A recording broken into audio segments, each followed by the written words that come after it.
विधानसभा चुनाव जीतना कांग्रेस के लिए जितना चुनौती भरा है उतना ही जरूरी है अपनी कम सीटों को जीतना।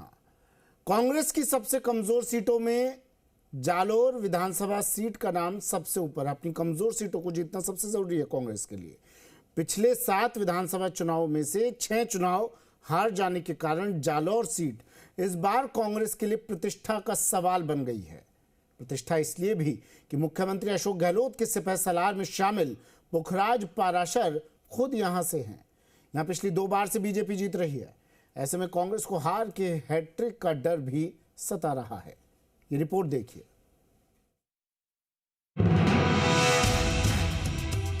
राजस्थान का मुकाबला इस बार काफी रोचक हो चुका है। मुकाबला जितना रोचक है, पार्टियों को उतना ही टेंशन देने वाला भी है। हर 5 साल में सरकार बदलने का ट्रेंड कांग्रेस को सताए जा रहा है, तो वहीं अपनी कमजोर सीटों को जीतना भी कांग्रेस के लिए चैलेंजिंग भरा है। प्रदेश की कमजोर 40 सीटों पर कांग्रेस ने विशेष फोकस करने की बात कही थी। इन 40 सीटों में जालौर विधानसभा सीट भी शामिल बताई गई थी, क्योंकि यहाँ पिछले 7 मुकाबलों में केवल एक ही बार कांग्रेस यहाँ जीत पाई है। इस बार के चुनाव में कांग्रेस की नजर जालौर सीट पर भी टिकी हुई है, क्योंकि फिलहाल यह सीट बीजेपी के कब्जे वाली सीट है।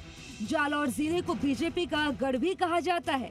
यही वजह है कि जालौर विधानसभा सीट पर बीजेपी 2 बार लगातार 2013 और 2018 के चुनावों में जीत हासिल कर चुकी है। जालौर सीट पर हार की हैट्रिक न हो, ऐसे में इस बार कांग्रेस ने बीजेपी के मौजूदा विधायक जोगेश्वर गर्ग के सामने कांग्रेस की रमीला मेघवाल को चुनावी मैदान में उतारा है। 2018 में जालौर में कुल 58% वोट पड़े थे और भारतीय जनता पार्टी से जोगेश्वर गर्ग ने कांग्रेस की मंजू मेघवाल को 36 वोटों के मार्जिन से हराया था।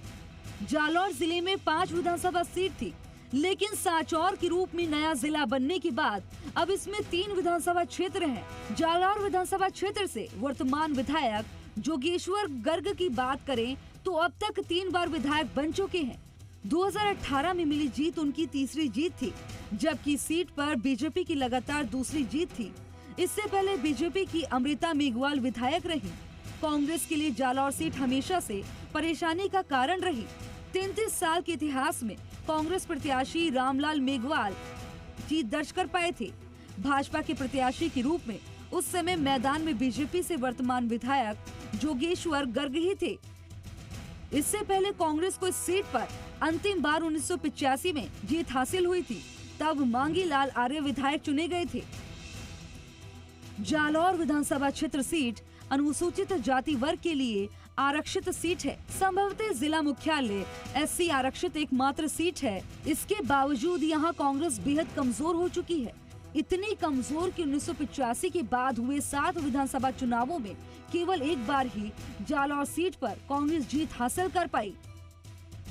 जालौर विधानसभा क्षेत्र के राजनीतिक इतिहास पर नजर डालें तो 1985 में कांग्रेस से मांगीलाल आर्य, 1990 में बीजेपी के जोगेश्वर गर्ग, 1993 में बीजेपी से जोगेश्वर गर्ग, 1998 में बीजेपी से गणेशी राम मेघवाल, 2003 में बीजेपी से जोगेश्वर गर्ग, 2008 में कांग्रेस से रामलाल मेघवाल, 2013 में बीजेपी से अमृता मेघवाल और 2018 में बीजेपी से जोगेश्वर गर्ग ने जीत हासिल की थी। अनुसूचित जाति के लिए आरक्षित इस सीट को जीतना पार्टी के लिए चुनौती हमेशा से बना रहा है। हालांकि 2008 में कांग्रेस के जीतने से लगातार 3 बार हार वाली सीटों में भले ही शामिल ना किया गया हो, लेकिन पिछले 35 सालों में 6 बार की हार यहाँ कांग्रेस के लिए बड़ी चुनौती बनी हुई है। ग्रास रूट पर मजबूत पकड़ की कमी होने के कारण भी कांग्रेस भाजपा से मुकाबला नहीं कर पा रही। यहाँ निकाय और पंचायत राज चुनावों में भाजपा ने कांग्रेस को चारों खाने चित कर दिया है। जालौर विधानसभा सीट की सायला और जालौर दोनों पंचायत समिति की प्रधान सीट पर भाजपा का कब्जा है, तो शहरी निकाय पर भी भाजपा का सभापति और जिला परिषद की सीट पर भी भाजपा का जिला प्रमुख काबिज है। पिछले 7 विधानसभा चुनावों में 6 चुनाव हार जाने के कारण यह जालौर सीट इस बार कांग्रेस के लिए प्रतिष्ठा का सवाल बन गई है। ऐसे में देखना होगा कि पार्टी ने जो रणनीति तैयार की है, क्या उसके जरिए जालौर जीतने में सफल हो पाएगी। ब्यूरो रिपोर्ट, जी मीडिया।